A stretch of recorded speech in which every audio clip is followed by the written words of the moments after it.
సాయిరామ్ అండి. శ్రీ శివసాయి సేవాపీఠం వారి ఆధ్వర్యంలో చేస్తున్న అన్నదాన కార్యక్రమంలో భాగంగా ఈ వారం చేస్తున్న అన్నదాన కార్యక్రమాన్ని చూస్తూ భగవన్నామాన్ని గురించి మాట్లాడుకుందాం. ముందుగా ఈ వారం జరుగుతున్న ఈ అన్నదాన కార్యక్రమంలో స్పెషల్గా వెజిటబుల్ బిర్యానీ చేయించాం. అంతేకాదండి, లాస్ట్ వీక్ గురువారం కూడా వెజిటబుల్ బిర్యానీ చేయించడం జరిగింది.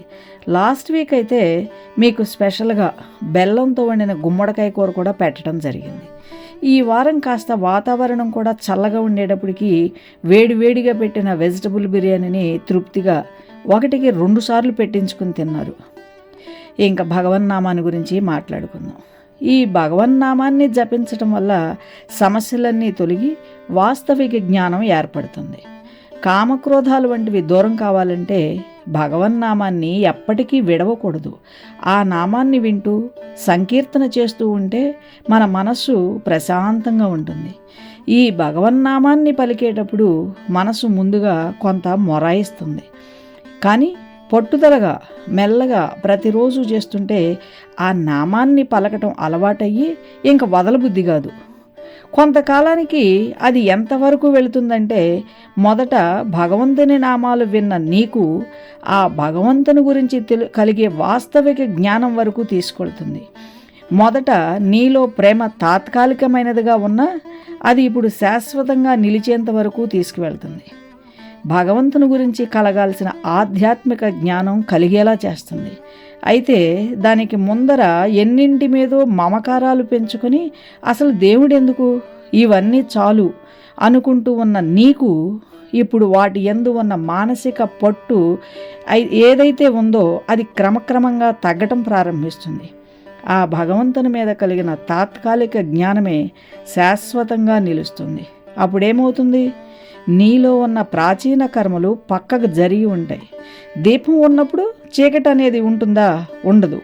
అలానే భగవన్నామ సంకీర్తన వల్ల కర్మలన్నీ దూరం జరిగి ఉంటాయి. ఇంతకాలం ఇది వరకు ఇన్ని విషయాల్లో కట్టిపడేసిన కర్మబంధం ఏదైతే ఉందో అది క్రమంగా విడిపోతుంది. ఇది వరకు చిన్న చిన్న ఫలాలకే ఎంతో కష్టపడాల్సి ఉండేది, కానీ ఇప్పుడు ఈ భగవన్నామాన్ని పలకటం వల్ల కొండలు కొండలుగా ఉన్న పాపాలన్నీ కూడా ఈ నామం వల్ల తొలగిపోతాయి. ఎప్పుడైతే కర్మబంధం తొలగిందో ఒక్కసారిగా ఈ సమస్యలన్నీ పోతాయి. ఎన్నో కోట్ల సంవత్సరాలుగా అంటిపెట్టుకుని ఉన్న ప్రాచీన కర్మలు, రాబోయే కర్మలు నశించిపోతాయి, కాలిపోతాయి. ప్రారబ్ధ కర్మలు కూడా నశించిపోతాయి. ఎప్పుడైతే కర్మలన్నీ తొలగిపోతాయో అప్పుడు భగవంతుడు స్పష్టంగా కనిపిస్తాడు. బయట కనిపించే వ్యక్తి ఎంత బాగా కనిపిస్తాడో అలానే భగవంతుడిని అంత స్పష్టంగా చూడగలుగుతాం. ఆ భగవంతుడే సర్వశాసకుడు, ఆయనే సర్వశాస్త్ర. ఆ భగవంతుడే తనలోనే ఉన్నాడనే జ్ఞానం కలుగుతుంది. కారణమే పక్కకు తొలగాక ఇంకా కార్యాలు దాంట్లో నుంచి వచ్చే ప్రశ్నే లేదు. ఇంకా సమస్యలు ఏర్పడవు.